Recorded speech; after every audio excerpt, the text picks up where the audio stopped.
ઉપલેટા મોજ નદીના ચેકડેમમાં 3 યુવાનો પાણીમાં ડૂબતા હોવાની તાલુકા કંટ્રોલ રૂમને જાણ થતાં તાત્કાલિક તમામ સરકારી ટીમો એનડીઆરએફ રેસ્ક્યુ ટીમ સાથે રહી યુવાનોનો આબાદ બચાવી લેવાયા। અંતે જાણવા મળ્યું કે તાલુકા વહીવટી તંત્ર દ્વારા સમગ્ર ઘટનાની મોકડ્રીલ યોજવામાં આવી હતી। રાજકોટ જિલ્લા કલેક્ટર તેમજ પ્રાંત અધિકારી ધોરાજીના માર્ગદર્શનને લઈને ઉપલેટા મામલતદાર તથા ઉપલેટા તાલુકા વહીવટી તંત્ર દ્વારા ચોમાસાની ઋતુને ધ્યાનમાં લઈને મોજ નદીના ચેકડેમ ખાતે પાણીના પ્રવાહની બચાવ કામગીરીને ધ્યાનમાં લઈને મોકડ્રીલ યોજવામાં આવી હતી, જેમાં હાલ ચોમાસાની ઋતુ શરૂ હોય ત્યારે અતિવૃષ્ટિ કે બાઢ અથવા કોઈ કુદરતી આફતોને લઈને આગોતરી બચાવ કામગીરીને પહોંચી વળવા NDRF team, medical team, police વિભાગ, વિવિધ રેસ્ક્યુ ટીમ સહિત મોજ નદી પરના ચેકડેમોમાં યુવાનોને ડૂબતા બચાવવાની કામગીરી સહિત મેડિકલ સારવાર સહિતની મોકડ્રીલ યોજવામાં આવી હતી। આ સમગ્ર મોકડ્રીલમાં ઉપલેટા મામલતદાર, તાલુકા વિકાસ અધિકારી, ઉપલેટા પોલીસની ટીમ, આરોગ્ય વિભાગ, નગરપાલિકા ટીમ સહિત એનડીઆરએફની ટીમ સહિતના વિવિધ રેસ્ક્યુ તંત્ર હાજર રહ્યા હતા। હાલ ચોમાસાની સિઝન ચાલુ છે ત્યારે ઉપલેટા શહેરમાં સોમનાથ મહાદેવ મંદિર નજીક ચેકડેમમાં 3 વ્યક્તિઓ ડૂબી હોવાની મોકડ્રીલ કરવામાં આવી। આ જાણ તાલુકા કંટ્રોલ રૂમમાં થતાં જિલ્લા વહીવટીતંત્ર દ્વારા તાત્કાલિક ઉપલેટામાં ડિપ્લોય એનડીઆરએફની ટીમના ઇન્સ્પેક્ટર વિપિન કુમારજીને જાણ કરવામાં આવી। સ્થાનિક નગરપાલિકાની ફાયર સર્વિસ, પોલીસ, આરોગ્ય સેવા તમામને જાણ કરી।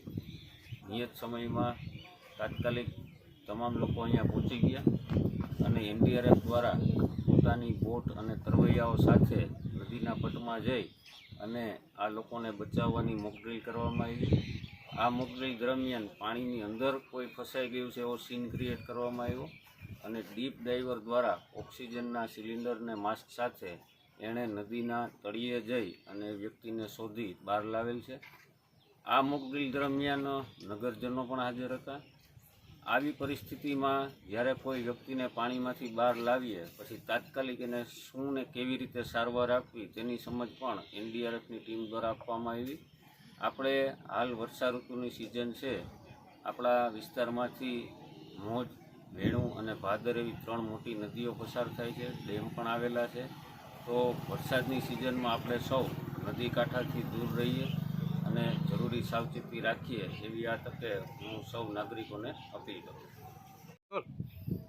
मैं inspector Vipin Kumar, rescue team commander, जो कि श्री सुरेंद्र सिंह, कमांडेंट 06 बटालियन राष्ट्रीय आपदा मोचन बल बड़ोदरा के नेतृत्व में कार्यरत है। जैसे कि हमारी टीम को यहाँ प्री मानसून डिप्लॉयमेंट के लिए तैनात किया गया है। जैसे कि मानसून की बात करें या आपदाओं के बारे में बात करें तो आपदा 2 प्रकार की होती है, एक प्राकृतिक आपदा, एक मानव निर्मित आपदा। प्राकृतिक आपदा में जैसे बाढ़ है, भूकंप है, साइक्लोन है इत्यादि आपदाएं होती हैं। इन सभी आपदाओं से निपटने के लिए हमारी टीम को उपलेटा तहसील जिला राजकोट में तैनात कर रखा है।